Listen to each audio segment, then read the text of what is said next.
finally, in dark times such as these, it's refreshing and I think necessary to remind ourselves of the excitement and joy of new life. My next guest has done just that in her brand new picture book, celebrating those moments families experience when welcoming a new life into their world, and how to explain what's happening to those little ones who will soon have a new baby brother or sister in their homes. Please welcome the author of Little Spark of Life, a celebration of born and preborn human life, Courtney Siebring. Courtney, thanks for being here.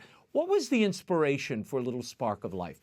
Tell us, what was your process of writing it and what sparked your spark of life? Absolutely. I'd love to. Little Spark of Life is really where a lot of different passions meet, both my own and my daughter's. She was a huge influence in the writing of this book. So you could say that she was obsessed, deeply interested in all things pregnancy and childbirth from about the age of 3 to 6.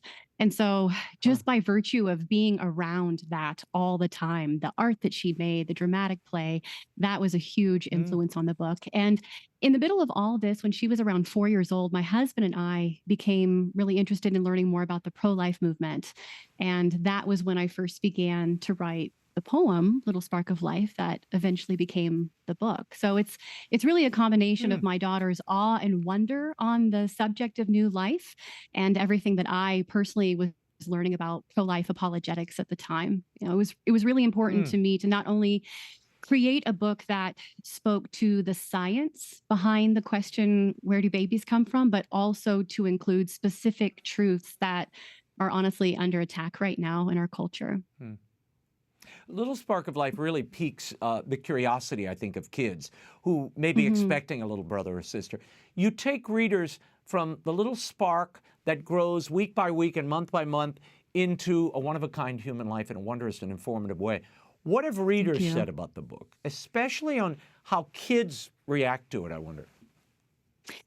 I've had some really great responses. One of my favorites is it highlights just that the imagination behind it.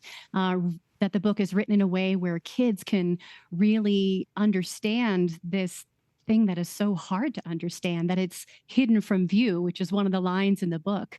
The mother Yeah. speaking in the book says, your imagination so wild will be able to see what's hidden from view, my sweet child, as I explain it to you. Mm. Hmm. The sanctity of life, you mentioned this a second ago, that's often forgotten in our Mhm. culture. How Mm. does your little spark of life try to change that situation?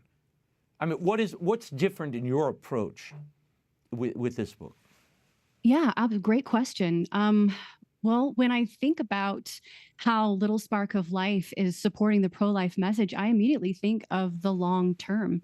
I think about the kids who are going to hear their parents or caregivers or teachers read this book to them, and hopefully other books that uplift goodness, beauty, and truth, but specifically the pro-life message. Because I firmly believe that our imaginations have a lot to do with shaping our values. Scripture tells us that out of the abundance of the heart, the mouth speaks and our actions follow. So, like Mm. I said, that there are specific pro-life apologetics I that I took on in this book. For example, two separate bodies in one single place. What an intricate plan for the whole human race. Specifically saying, Mm. on a level where kids can understand. I want it to get into their brain so that in the future, when they come across my body, my choice, they'll say, wait a second, that's not what I learned. It's two separate bodies in one single place. Or every babe hoped Mm. for or unplanned surprise holds the same worth from the first cell divide. That it doesn't matter what the Mm. person's story is or the circumstances, that from the moment of conception, that baby has dignity, value, and worth. Mm. Now, tell me about this Light the Spark campaign. What is that? You all are offering the book to particular buyers, but how does that work? Absolutely. So the Light the Spark campaign is happening right now. Paraclete Press is offering 40% off 40 books right now, which I believe is a case of books. We really want to get Little Spark of Life to as many children, to as many future culture makers as possible. So we encourage people to purchase a case and donate it to a pregnancy care center or a church or a school. So people can Hmm. find more information about that on Paraclete Press's website or the book's landing page, which is littlesparkoflifebook.com. What's your next project, Courtney? What are you working on now? Well, the next project is a book called Every Body Wonderfully Made, which affirms for children the beauty and goodness of being boy or girl. It's a resource for parents, but it's really just a fun book for kids that encourages them that their bodies are inextricably linked to their personhood. So building Hmm. off the message of Little Spark of Life, that every life is valuable, everybody wonderfully made, takes it a step further and roots Hmm. life and personhood in the body, male or female, and calls it good. That God doesn't make Hmm. mistakes. Little Spark of Life, a celebration of born and preborn human life by Courtney Siebring, is available now in bookstores everywhere and online, including at the EWTN catalog. Courtney, thank you for being here. Thanks so much, Raymond.